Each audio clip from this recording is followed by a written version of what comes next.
BPL মানে বিনোদন premier league. এটা এবার মানতেই হচ্ছে। বিপিএল এ একের পর এক সার্কাস আমরা দেখতে পাচ্ছি। এবার বিপিএল এ বড় একটা খবর সামনে চলে এসেছে, যা শুনলে আপনারা অনেকেই হাসবেন, আবার অনেকেই ক্ষেপে যাবেন। এবার বিপিএল এর টেকনিক্যাল কমিটিতে যোগদান করলেন মিনহাজুল আবেদিন নান্নু। আর এই নান্নুকে নিয়ে অভিযোগের কোনো শেষ নেই। আর সেই নান্নুকেই এবার বিসিবি জায়গা করে দিয়েছে বিপিএল টেকনিক্যাল কমিটিতে।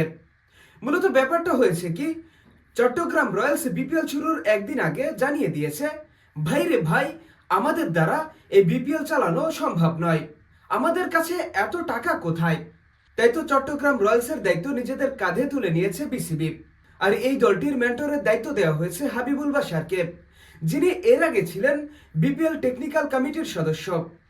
আর যেহেতু হাবিবুল বাশার এবার চট্টগ্রামের মেন্টর হয়েছে, তাই তো তার বিপিএল এর টেকনিক্যাল কমিটির জায়গাটা ফাঁকাই ছিল। আর সেই ফাঁকা জায়গা পূরণ করেছে বিসিবি মিনহাজুল আবেদিন নান্নুকে দিয়ে।